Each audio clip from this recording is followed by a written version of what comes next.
Les prières surérogatoires s'effectuent en toute saison, durant tous les mois de l'année, tous les jours, et le matin et le soir. Vous ne manquez pas de voir, même la journée, en dehors des mois ordinaires, des gens qui rentrent dans la mosquée, avant de prier, d'effectuer la prière de 14 heures, ils font 4 rak'at, c'est recommandé. Et après la prière de 14 heures à Zuhr, ils effectuent encore 4 rak'at. Ou bien si c'est la prière de 17 heures, ils effectuent 4 rak'at avant la prière proprement dite. Ou bien si c'est la prière de l'aube qu'on appelle as-subh, ils effectuent 2 rak'at qu'on appelle rak'atay fajr. Par exemple, ces 2 rak'at-là, ce n'est pas des rak'at obligatoires, mais c'est recommandé. Et de toutes les prières surérogatoires au courant de l'année, c'est les rak'at les plus valeureuses, qui ont plus d'estime et de récompense. Parce que l'ange Gabriel a dit au prophète Mohammed sallallahu alayhi wa sallam qu'il connaît le nombre des graines de sable de tous les Sahara et des déserts, qu'il connaît le nombre des feuilles de toutes les plantes, qu'il connaît le nombre de gouttes qui se trouvent dans tous les océans, mais il ne connaît pas le nombre des valeurs, l'estimation de celui qui effectue les 2 rak'at al-fajr avant l'aube. Et le prophète a même recommandé, bien qu'étant des prières surérogatoires, si tu ne parviens pas à les faire jusqu'à ce qu'on prie le subh, tu peux les reprendre après le lever du soleil, vers 8 heures comme ça. En tout cas, quand le soleil se lève, après quelques coudées de hauteur, tu peux encore prier, récompenser les 2 prières surérogatoires d'occasion. Ça, c'est une preuve qui nous dit que les prières surérogatoires ont vraiment une grande valeur, une grande récompense. Autre chose, en dehors de la journée, regardez le verset que je viens d'énumérer tout de suite. Il dit Tatajafa junubum anil madaji. Il dit, ils acceptent, ils ont le courage de se décoller, de se lever en pleine nuit pour aller exécuter les prières surérogatoires. Et dans un des hadiths authentiques, quelqu'un avait demandé au prophète Mohammed sallallahu alayhi wa sallam, il dit, ô prophète Mohammed, dis-moi une action que je peux accomplir et que Dieu me fasse rentrer dans le paradis. Il dit, Qiyamur rajul fi jawfil layl. Il dit, un homme qui se lève en pleine nuit, où tu supposes que tout le monde dort, bien que ça ne peut pas être le cas. Parce qu'il y a des gens aussi comme toi, qui se lèvent, qui ont les mêmes ambitions que toi, qui ont la même ruse, la même intelligence que toi, qui se lèvent. Mais quand toi, tu supposes que tout le monde dort, tu te lèves là-bas toi seul, tu effectues 2 rak'at, ou 4 rak'at, ou bien 8 rak'at, maximum 10. Tu ne dois pas dépasser 10. Il dit, quand tu as l'habitude de le faire, Dieu va te faire entrer dans le paradis. Ça, c'est une des valeurs et récompenses de Qiyamul Layl. Les mérites et les récompenses des prières surérogatoires sont indéfinis, c'est incommensurables. On ne peut pas les dénombrer, tellement que c'est grand. Et toujours pour compléter la définition, exécuter la prière surérogatoire est une des formes de reconnaissance de la foi du serviteur d'Allah. Vous savez, la foi, on dit la foi a ses éléments, a ses caractéristiques, ses piliers. C'est-à-dire avoir foi en Dieu, aux anges, à ses prophètes, aux livres saints, au jour dernier, au destin. Est-ce que vous comprenez? Maintenant, quand tu accomplis les prières surérogatoires, ça prouve déjà, c'est un signe que toi, tu as déjà la foi. Tu reconnais Dieu, tu reconnais les anges, tu reconnais les prophètes, tu reconnais les livres saints descendus, tu reconnais le jour dernier, tu reconnais le destin que Dieu t'a accordé, qu'il soit bon ou mauvais, tu te soumets à ça.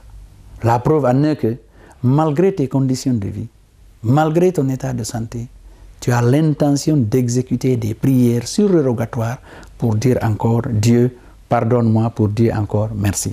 Pour preuve, dans un des versets dans la sourate As-Sajada, dans le Saint-Coran, la sourate qui prend le nom de la prosternation, Dieu a dit Ba'da a'udhu billahi minash shaitani rajim, bismillahir rahmanir rahim, innama yuminu bi ayatina allazina iza zukiru biha kharru sujadan wa sabbahu bihamdi rabbihim wa hum la yastakbirun. Tatajafa junubuhum anil madaji yad'una rabbahum khawfan wa tama'an wa mimma razaqnahum yunfiqun. فلا تعلم نفس ما أخفي لهم من قرة أعين جزاء بما كانوا يعملون. Qu'est-ce que cela veut dire? Alors, Dieu dit إنما يؤمن بآياتنا. Sachez, ceux qui croient à nos versets, الذين إذا ذكروا بها خروا سجدا. Ce sont eux, quand nos versets sont récités, interprétés, ils entendent ça, ils se dirigent, ils se prosternent, خروا سجدا. وسبحوا بحمد ربهم. Ils glorifient les bienfaits de leur Seigneur. Il dit Subhanallah wa bihamdihi ou Subhanallah, Subhana Rabbi alala, quelque chose comme ça, le font par terre. Il dit Tatajafa junubuhum anil madaji.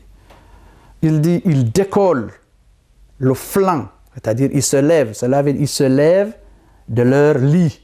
Mais là, c'est tellement valorisé, Dieu a tellement reconnu la valeur de cet acte-là.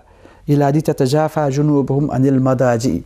Ils décollent leur flanc, leur dos, leur poitrine de leur matelas.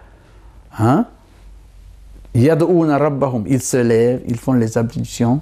Yad'ouna rabbahum, ils invoquent leur Seigneur. Khawfan wa tama'an, avec crainte et avec espoir, avec estime.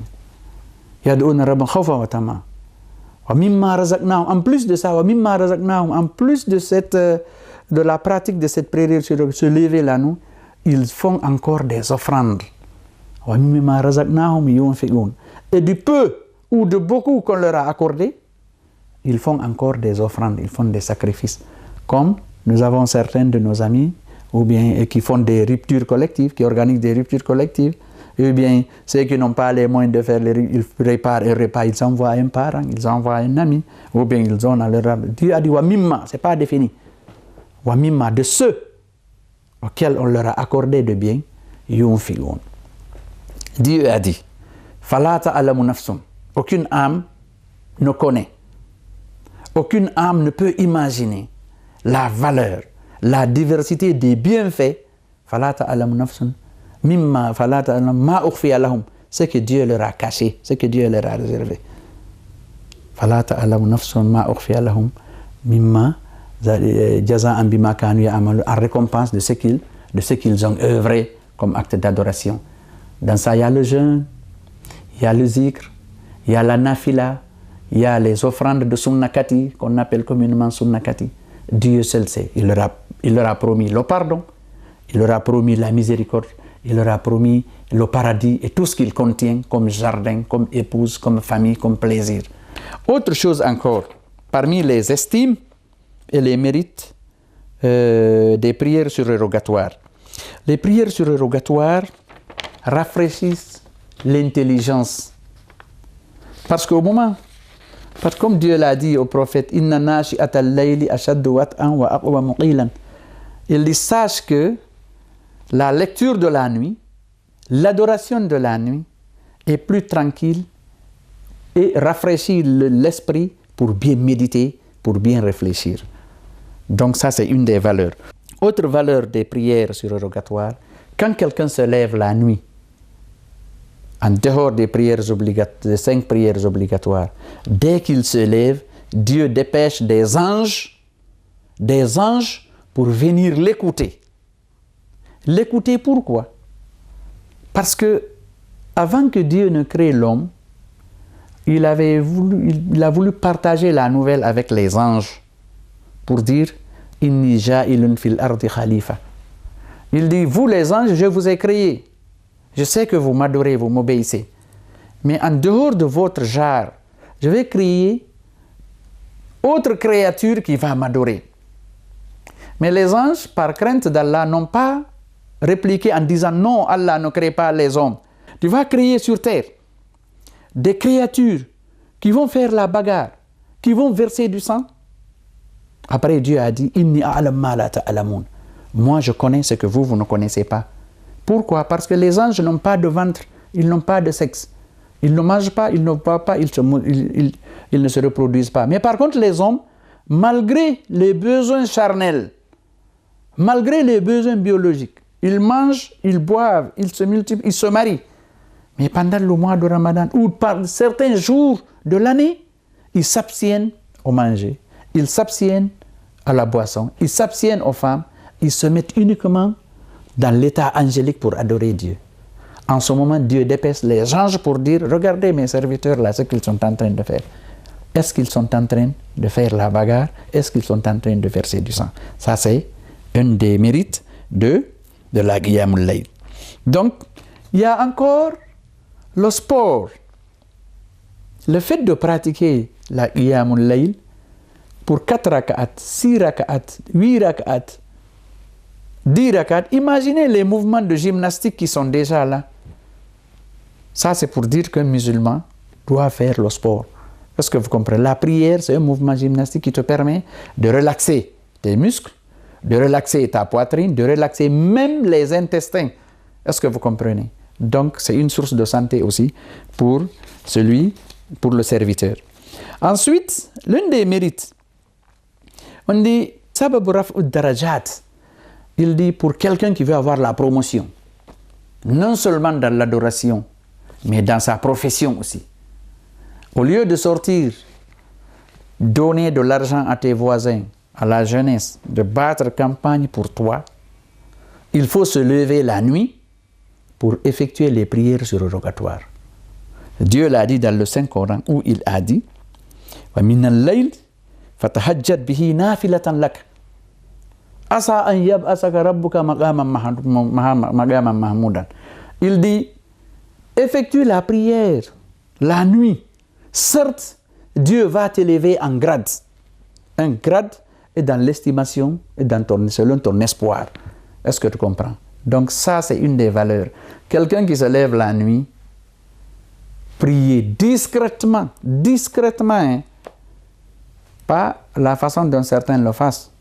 Je ne voudrais pas aborder ce sujet, peut-être ça viendra. Donc, quand on doit effectuer la prière, on doit le faire de façon discrète.